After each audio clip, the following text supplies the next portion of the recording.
قادر صاحب سے شروع کرتا ہوں. بہت شکریہ سر، آپ نے ہمیں ٹائم دیا. یہ نیب کے اب کیسز، کیونکہ نیب کی ترامیم جو قانون بنایا گیا تھا اس کو سپریم کورٹ نے رد کر دیا، تو ایک سچویشن ایک نئی آ گئی ہے کہ تمام کیسز، ایک لمبی لسٹ ہے جو کھل گئے ہیں، مگر یہ جڑے ہوئے ہیں اس کیس کے ساتھ جس کو قانون کا جو رد کیا گیا ہے. یہ بتائیے گا ابھی کیا امکان ہے، کیونکہ یہ پروسیجر اور پریکٹسز کا جو قانون ہے اس کے اوپر بھی ایک تفصیل جاری ہے، تو اگر یہ اس کو بحال قانون کو کیا جاتا ہے تو یہ نیب کی ترامیم کا جو کیس جو کہ رد کر دیا سپریم کورٹ نے، اس کے دوبارہ ریویو یا اپیل میں جانے کا اور اس کے اوپر کیا اثرات ہونے کا امکان ہے؟ یہ فیصلہ سیٹ اسائڈ ہو جائے گا. نیب کا جو کیا ہے یہ پچھلے چیف جسٹس نے اپنی مرضی کا بینچ بنا کے، یہ بڑی جلدی سیٹ اسائڈ ہوگا، کیونکہ اس میں کوئی انکانسٹیٹیوشنل چیز اس قانون میں نہیں تھی، اور ایک ایفرٹ کر کے، اور یہی قانون پی ٹی آئی کے دور میں بھی بنا تھا، کئی دفعہ بنا تھا، اور ایفرٹ کر کے 54-55 ہیئرنگز میں زبردستی اس کو انہوں نے غیر آئینی قرار دے دیا ہے، اور ساری ریزننگ جو ہے وہ ڈیفیشنٹ ہے اور کمزور ریزننگ ہے، ویک ریزننگ ہے، بلکہ ریزننگ ہی نہیں ہے صحیح. تو میں نہیں سمجھتا کہ یہ ود اسٹینڈ کرے گا جوڈیشل اسکروٹنی، کیونکہ جب یہ معاملہ ریویو میں آئے گا تو یہ ختم ہو جائے گا. بڑا ظلم کیا ہے انہوں نے، لوگ جو کہ کئی سالوں سے بیچارے غلط کیسوں میں پھنسے ہوئے تھے، ان کے پھر کیسز کھولنے کی کوشش کی ہے یہ پچھلے جو چیف جسٹس ہیں انہوں نے.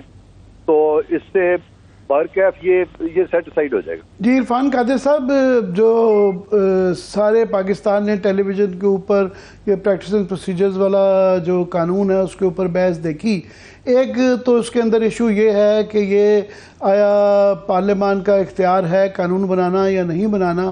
اس کے اندر اور بھی 2-3 ایشوز ہیں، جس کے اندر ایک اور بہت اہم ایشو یہ ہے، بحث جس پہ چل رہی ہے کہ یہ کیا 184(3) کے تحت جو اپیل کا رائٹ ہے جو اس قانون کے اندر دیا گیا ہے، کیا اس کے لیے آئینی ترمیم چاہیے، یا یہ جس طریقے سے قانون کے ذریعے تبدیل کر دیا گیا ہے تو اس سے ہی ہوئے گا؟ آپ کیا دیکھتے ہیں کہ یہ اس کا کیا امکان ہے کہ یا یہ پورا قانون جو رد ہو جائے گا یا بحال ہو جائے گا، یا جزوی طور پہ اس کی کچھ چیزیں رکھ لی جائیں گی اور کچھ جزوی چیزیں اس کی جو ہے رد کر دی جائیں گی؟ دیکھیں جی، پریکٹس اینڈ پروسیجر جو ہے نا وہ ساری قوم نے دیکھ لیا ہے. اس میں سب سے پہلی بات تو یہ ہے کہ کیا چیز تھی جو کہ کئی انکانسٹیٹیوشنل اس قانون میں تھی، اس کی کون سی شک تھی جو آئین کے کسی بھی پروویژن سے متصادم تھی؟ تو ایسی کوئی بھی نہیں تھی. اور وہ چیف جسٹس جو ہے وہ پوچھ کے تھک گئے تھے وکلا کو کہ یار بتاؤ اس میں کیا چیز آئینی ہے، اور پھر وہ پوچھ رہے تھے کہ بتاؤ اس میں آپ کا کون سا فنڈامنٹل رائٹ جو امپیکٹ ہوا ہے، جس میں کیونکہ پبلک امپورٹنس کا معاملہ آتا ہے. وہ اخیر تک کوئی جواب نہیں دے سکا، اور بڑے انڈائریکٹ جواب دیے کچھ ججز نے، جو کہ وہی ججز تھے جنہوں نے اس کو سسپینڈ کیا تھا اور غلط سسپینڈ کیا تھا، اور وہ غالباً اپنی اس غلط آرڈر کو خام خواہ ڈیفینڈ کرنے کی کوشش کر رہے تھے، اور اس سے قوم کے سامنے جو لیول آف ریزننگ انہوں نے دی وہ اتنی کمزور تھی کہ میں سمجھتا ہوں کہ یہ پریکٹس اینڈ پروسیجر ایکٹ جو ہے یہ کسی طرح سے بھی نہیں کہا جا سکتا کہ انکروچمنٹ ہے سپریم کورٹ کے اندر پارلیمنٹ کی ڈومین کی. اس میں سب سے سمپل بات یہ ہے، عامر وسیم صاحب آپ مجھے بتائیے کہ ایک جج فرد واحد جو ہے وہ اپنی مرضی سے 184(3) کی پروسیڈنگز اپنی مرضی کے بینچز بنا کے چلاتا ہے، اور پارلیمان کوئی طاقت سپریم کورٹ کے 3 ججز کو دے دیتی ہے.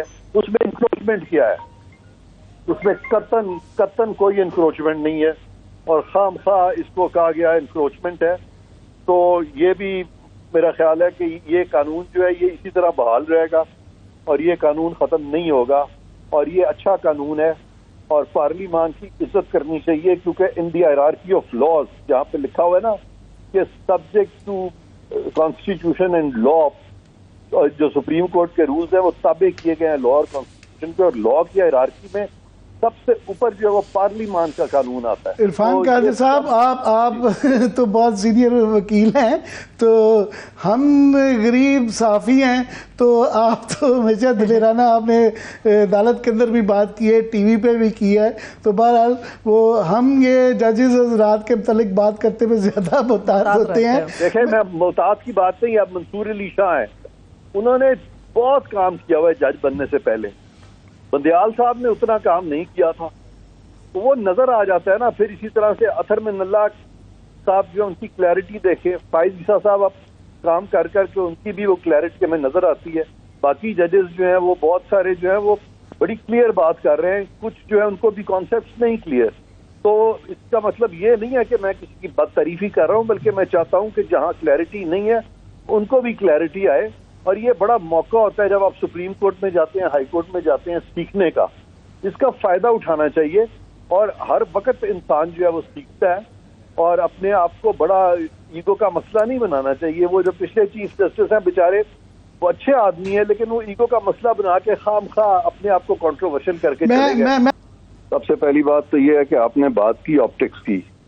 تو جب کوئی جینوئنلی کوئی سیلف افیسمنٹ کرتا ہے یا جینوئنلی اپنے آپ کو ایک عام انسان ظاہر کرتا ہے، وہ آپٹکس نہیں ہوتے، بلکہ وہ اس کی ایک نیک نیتی ہوتی ہے جس کو ہمیں سمجھنا چاہیے. آپٹکس وہ ہوتے ہیں جہاں 50 ڈالے آپ کے پیچھے آ رہے ہوں اور آپ وہ ڈالوں کے بغیر آپ چل نہ سکیں، اور آگے پیچھے ٹھاں ٹھاں ٹھاں کرتے سائرنز بج رہے ہوں. آپٹکس دونوں ہوتے ہیں، وہ بیڈ آپٹکس ہیں، یہ میں کہہ رہا تھا گڈ آپٹکس ہیں. دس از ناٹ آپٹکس، کیونکہ آپٹکس تب ہوتے ہیں اگر سڈن تبدیلی آتی. میں نے پچھلے کچھ تقریباً چند سالوں سے میں آبزرو کر رہا ہوں ان کو، یہ جسٹس فائز عیسیٰ صاحب کو. یہ وہاں میں بھی چونکہ ابھی پیچھے تھا سرکار میں، تو یہ تو وہاں پیدل آ جایا کرتے تھے سپریم کورٹ میں، اور خالی انہوں نے سمپل وہ پتلون پہنی ہوتی تھی، قمیض پتلون پہنی ہوتی تھی، اور وہ پیدل سپریم کورٹ میں آ رہے ہوتے تھے، اور بہت ساری چیزیں یہ کرتے تھے بالکل سمپل، جو کہ کرنی چاہیے. ججز کو اسی طرح ہونا چاہیے.